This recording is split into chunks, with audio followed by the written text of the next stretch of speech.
Hey guys, it's Vince.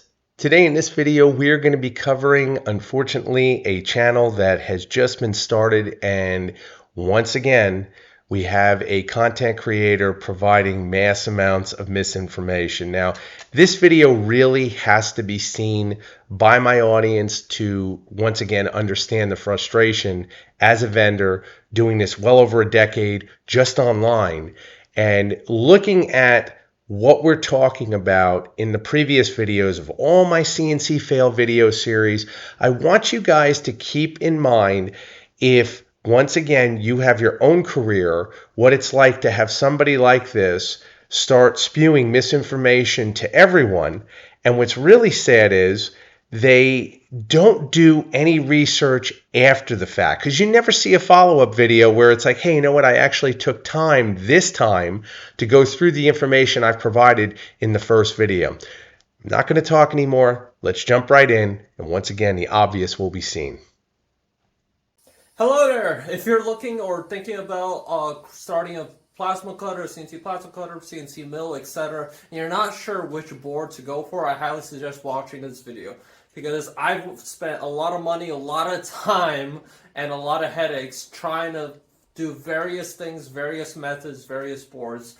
Well, I personally feel this is a hell of a way to open up a video. I mean, we have him sitting on the floor in front of just spaghetti wiring. It looks like he's just totally pulled out all of the wiring that he had inside some system.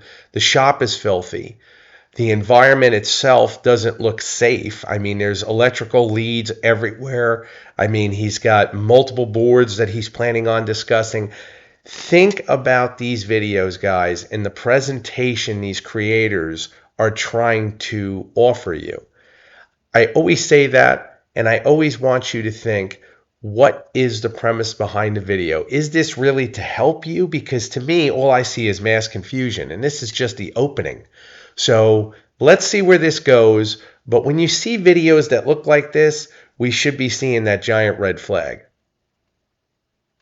And I think I found a solution. And the solution I found is what's called Fluid NC. You can get a board for about $60. It's all web interface, so you can have a tablet, do it off your phone, whatever. You don't need a big computer or anything else. You just do it on your phone. Very nice and very easy. If you want. So apparently he feels that he's found the holy grail when it comes to CNC motion control, and that's Fluid NC. He claims that he's done a lot of research, he's spent a lot of money, yet with all this trial and error research that he claims to have done, does it make any sense whatsoever that you would have what is sitting on the floor behind him looking like that?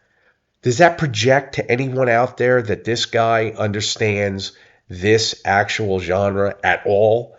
I mean, to me, if you're claiming to do that kind of research where you're going to purchase boards and do real trial and error research, you have to understand the technology. That would mean that you're putting together something cohesive. This doesn't even look at all like he's thought about what's going to be presented to his audience in terms of safety.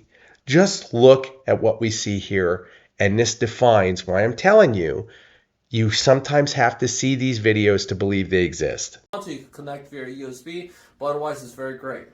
So I want to first say which boards I've tried already. So I've tried a breakout board, a parallel breakout board. I've tried Gerbil off a our Arduino board. I've tried a Ethernet NVMe, or I forgot the name of these boards, but you're able to buy them online. Again, they either work for a Mach 3, but what I did with this thing was actually updated the firmware in order for it to run Linux CNC. Ended up not working. I've tried a Raspberry Pi.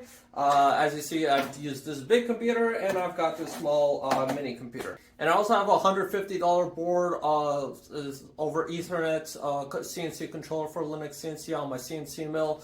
And again, I've tried all these methods, and I think Fluid NC is the way to go. And let me explain why. One really has to ask themselves, after hearing a content creator describe all of this testing, and we now know how much money in an estimation he spent to do this testing, why would anybody do that when you could just simply do the research online to know what is the most stable platform? Once again, Could have scheduled a consultation with a validated vendor and got the information he needed rather than testing and testing and testing. And really, it's redundant testing for what? I mean, he really didn't recreate the wheel.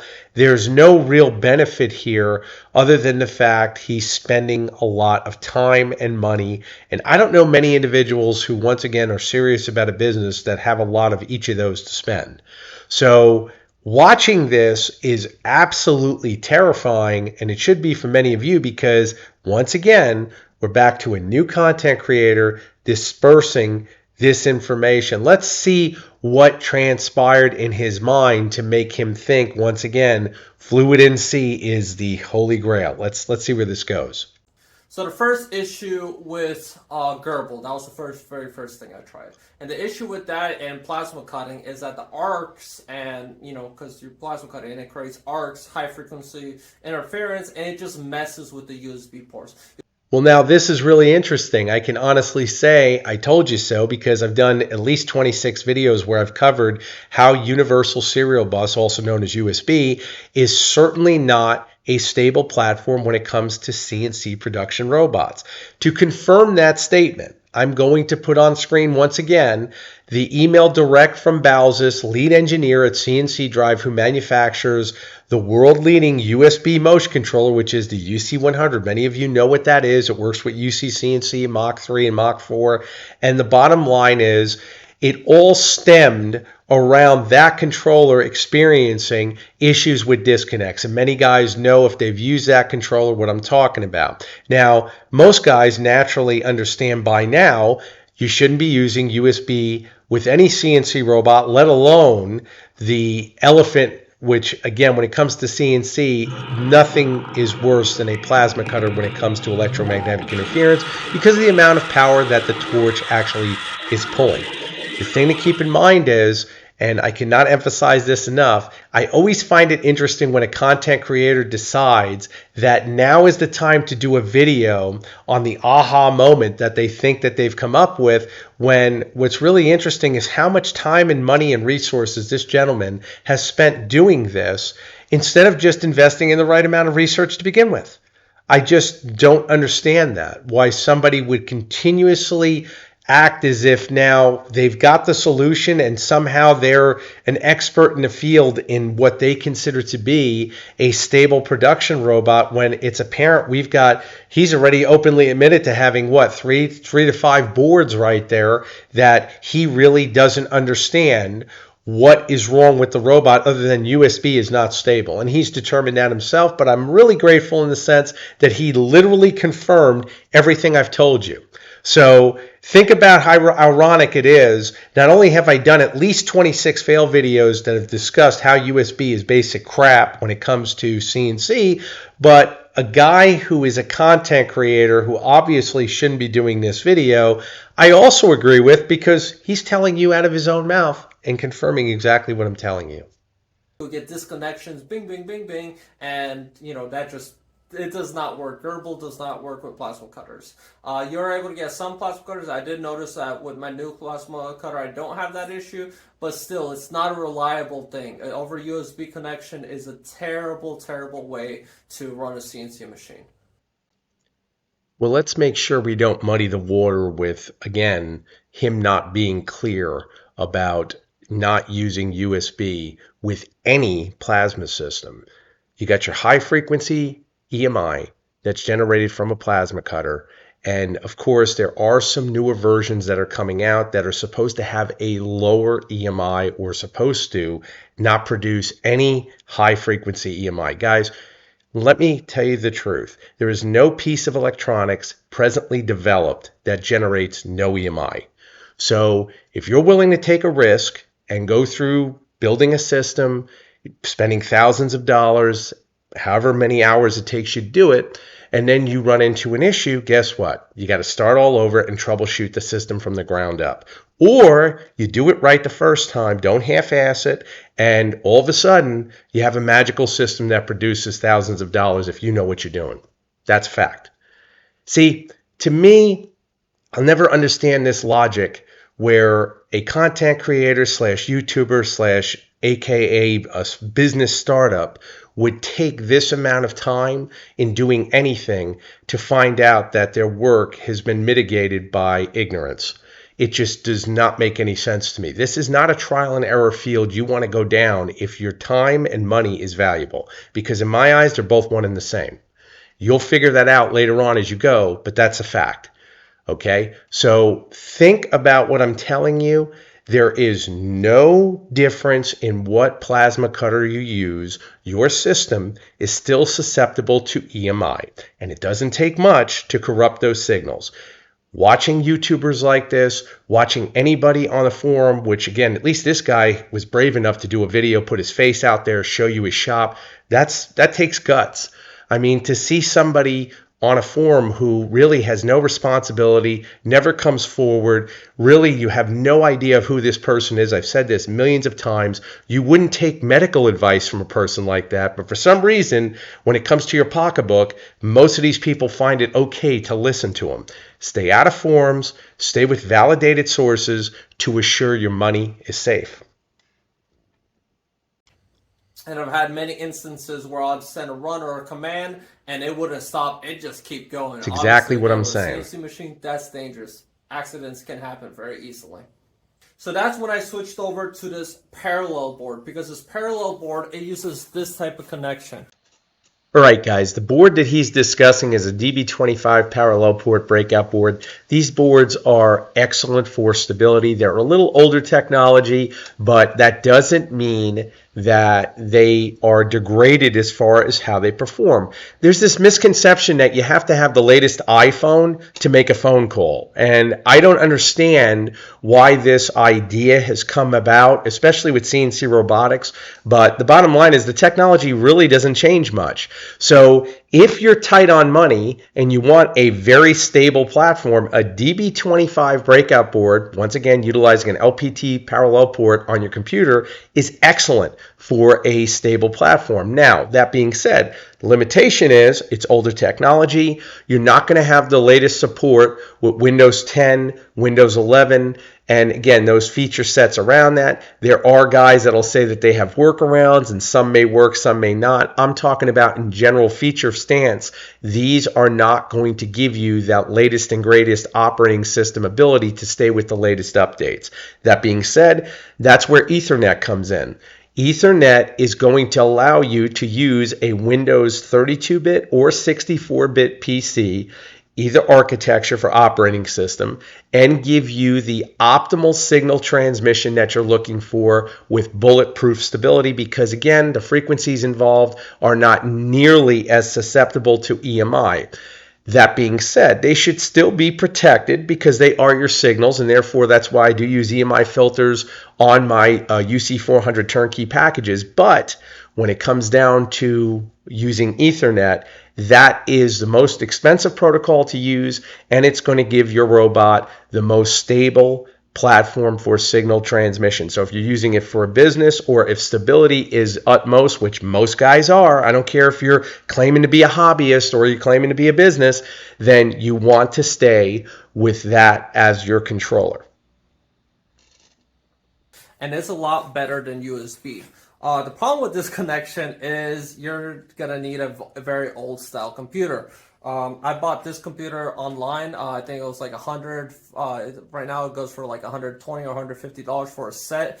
There's these guys on eBay, Amazon, Walmart, even Marketplace. They have like whole inventories full of old school, computers and stuff that they're reselling, and that's how you're able to get it for really cheap. And it's a pretty good price. I mean, $150 for a computer, monitor, keyboard, and mouse, everything you need. Well, guys, this debate comes up a lot. I actually get contacted by many potential clients, I'd say at least 10 a week, where they're telling me they're either using a Windows XP PC or another computer from a flea market or a yard sale. The thing to keep in mind is that your PC, when it comes to CNC, is what's responsible for sending your robot its signals.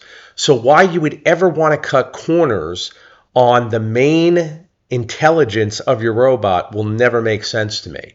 I see guys wanting to use inferior memory, and when I say inferior memory, I'm speaking about how much memory. You should use at least 16 gigs of memory with your PC. Number one, it's dirt cheap. And number two, it's going to provide a better end user experience and a more stable robot. And why will it provide a more stable robot? Because your PC is more stable. And if it's more stable, then the signals that it's sending is more stable. Think about what you're trying to develop. The guys in this genre that save the most money, it's not in the hardware usually where they try to save money. It's understanding how to manufacture with the robot that lets them put more money in their pocket because they become more and more skillful at using it. Think about what I just said. These are the guys that don't go out and immediately say, oh, you know what, I've got 5 clients. I'm going to go rent a shop for $4,000 a month. That is just complete asinine thinking. If you're doing the same thing everyone else does in society, odds are you're going to end up like everyone else. Fact.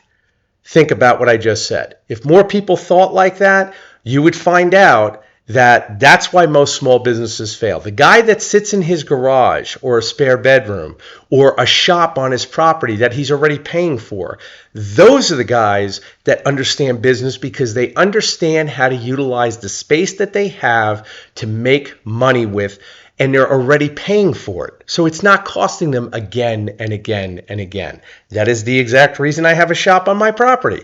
No different than many of you do the same or have a basement that you utilize. I also utilize that. Many guys do that.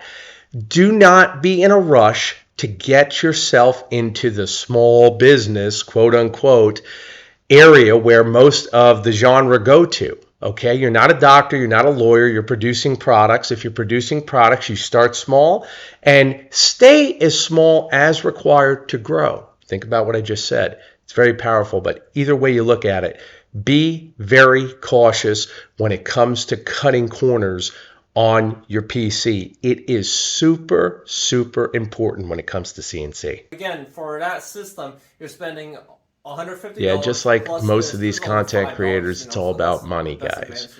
All they want to do is worry about how much money they're spending on their hardware, when if you don't have the money to do it right, they should just save until they do. I've said this before. This NVMe, which really isn't an option. Now, this is really interesting. He actually shows an Ethernet breakout board. It comes from overseas. And of course, he says that this isn't an option.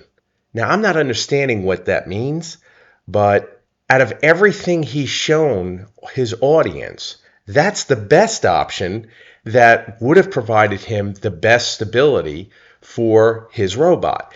Now, it's so interesting to me to think, like many of you, he's done absolutely no research on this topic whatsoever.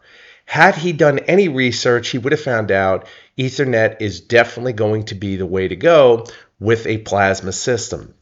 Now, why I feel he feels that this is not going to work for his application is because he most likely did not understand the board or did not get a combination of support from the vendor for the board. This happens all the time. I cannot tell you how many guys contact me still and say, I bought such and such machine from overseas and I don't get support. Can you set it up? Guys, let me clue you in on something. If you order a robot overseas and you don't know what hardware they're putting in your controller, then I don't know your hardware.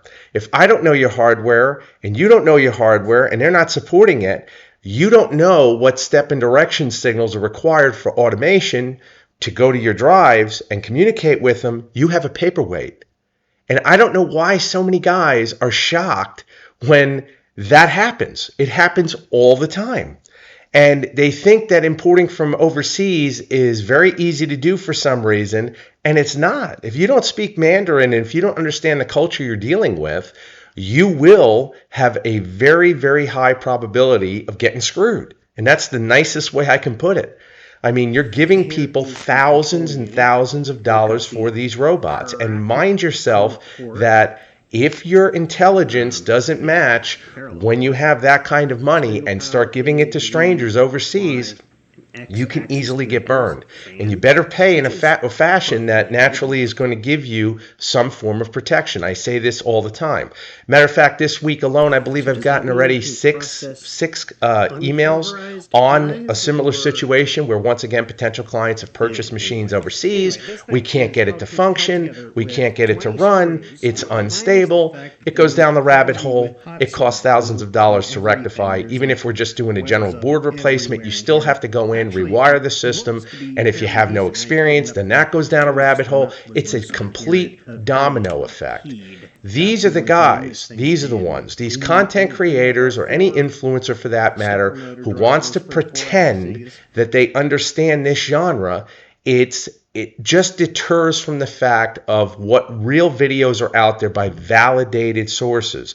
This is where end users get burned because the algorithm looks more at this point at what's entertaining, how much FaceTime they have, so on and so forth. And unfortunately, sometimes their videos go to the top, the videos that matter go to the bottom, and then end users get burned.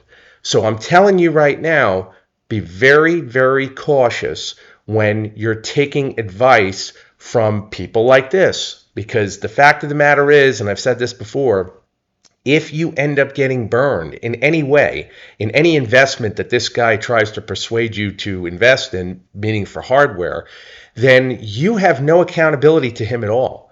He's not going to be there to help you. He's not going to help you sort out your machine. He is looking for you to say, let me play your video and see what I can get from it. That's it. So buyer beware. Frustrating how there's no modern CNC software that has this capability. And I know this sounds crazy, but most CNC softwares still use breakout boards. I love when they go on tangents. This is so good. Acting so determined to convince their audience of BS. Because back in the day, they didn't have, really compact, really smart computers. So this big... I love when these guys act like they figured out that they have the iPhone of CNC.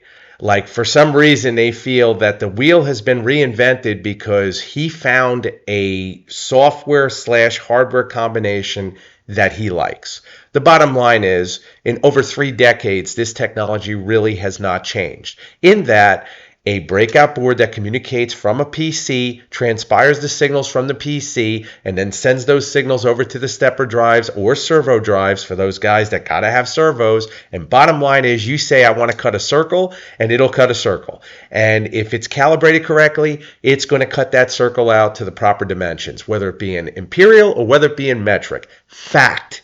Everything else is complete, utter bullshit. And there is no other way to say it other than that. I am so tired of seeing these guys act as if they're totally honest with their audience. And the only thing this guy is honest about is becoming a pig farmer. And this is fact. This is on his channel. And guess what? I'm not a pig farmer, and there's nothing wrong with being a pig farmer. But don't cross lanes and act as if you know what you're talking about, because you will be found. I will hunt you down, and I will exploit every point that I can on the BS that you spew, because it's all over the place. And we're seeing this now, and it's affecting people and their pocketbooks, and the algorithm is getting smarter by the day. And believe you me, and I've said this before, these videos are getting recommended to me. I don't even have to search that hard, because YouTube realizes that these people exist, and these people are affecting you, the audience, because it hurts the entire community. I have no idea why this guy would do a video and be so adamant instead of doing research to figure all of this out. It doesn't take much. UC CNC, Mach 3, Mach 4, these are your 3 primary motion control software. There are Fluid NC and other outliers that are not nearly as prominent because, again, they're proprietary. And if you want to upload your crap to cloud, you're more than welcome to do so. If you do that, though, beware. Somebody's watching. And don't think they're not, because I'm telling you right now, I have had clients before do that using cloud structure, and either a file gets lost, something happens, and what most guys don't pay very, very close attention to is that fine print, and we all deal with it, where it says something to the effect of, I'm not responsible if this file gets lost, purged, whatever it may be.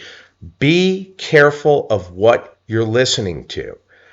Old, tried and true methods are the best.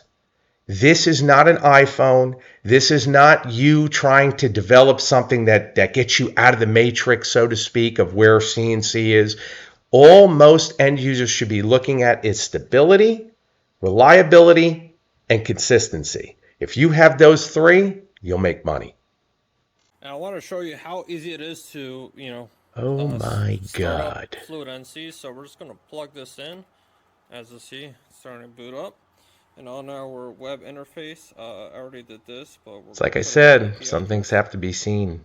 All right, so it appears that he's going to use his phone now to operate his system. Now, guys, just so everyone is aware, and most of you already know because you have familiarity with this genre, is that we don't use our cell phones, not yet, to run CNC robots. And the main reason we don't is because of the amount of horsepower as far as the UI that's required. Now, when I say that, I'm not necessarily saying that the phone is not strong enough. I'm saying that the UI of working on a very small screen doesn't make sense. There's a lot of things that go on as far as setup with your CNC robot. Now, many of you already know that. You have axis calibration, we have motor tuning, you have all kinds of different settings. Working on a cell phone to set all those settings, it's not really practical. That's why we typically see guys using monitors, touchscreens, so on and so forth. Doing it this way is, of course, an option, but if you think about what I just said, that's why most vendors never ever say, hey, you know what, use your cell phone.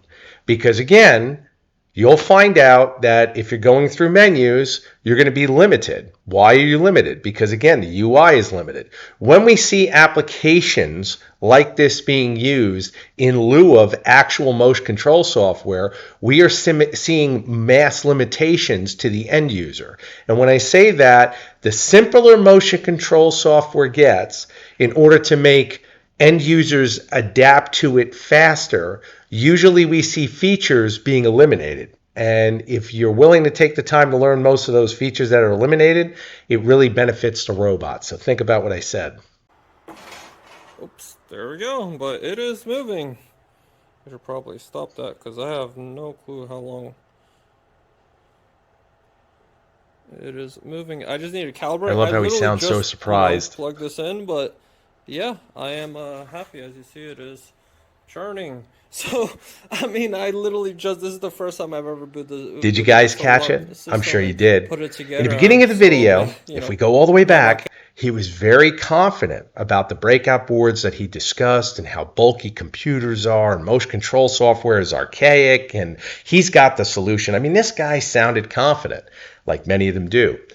Then as we go through the video towards the end, we see and hear him get not only giddy, but he openly admits this is the first time he's worked with this software. He's just done it on camera. Hell, the guy looks like he just won the lottery. He actually jogged his machine and he almost lost it. He was shocked. He actually shocked himself that it actually did what he wanted it to do. No one states that it's not exciting to see their robot move for the first time, but there's obviously something wrong when a guy like this gets rewarded for acting like an authority only to find out at the end that this is the first time he's even worked with this type of software. You guys got to be very careful on what we do when we reward people. And unfortunately, YouTube at this point, we know they're working on it. They're rewarding people like this for putting content up, and this guy sits and puts an affiliate link in his video description, and then he sits back and waits for you to click on it, and there's going to be guys that buy the crap that he recommends, and then unfortunately they find out, hey, I don't get support, I don't get the stable robot that I'm hoping to invest in. What happened? He's not held liable. There's no one going to go to him and say, you made me spend this money, you recommended this, and it's nothing. They don't care.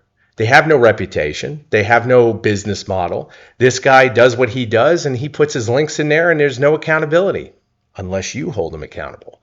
That's why I'm telling you guys, proceed with caution. This guy hasn't produced anything on video. As a matter of fact, the only thing we've seen is a controller or something on the ground that looks like it was in an explosion. I mean, I don't think I need to logically tell you that what you just saw, as far as that controller being on the ground, is not best practice. I think we all know that. I think he knows that. I don't think he cares. And that's the scariest part. And hopefully in the future, YouTube will generate a warning message through AI to say, look at what you're posting, think about what you're posting, and think about how it affects others. Because if you really cared about your audience, I'm sure in hell not going to put on there, hey, buy this, buy that, buy this. I don't even know what I'm talking about. I'm just telling you to buy this because I bought it. But if I don't know what I'm talking about because I just bought it myself and don't understand it, how logical is it for me to make recommendations? Exactly. Thank you guys again for watching.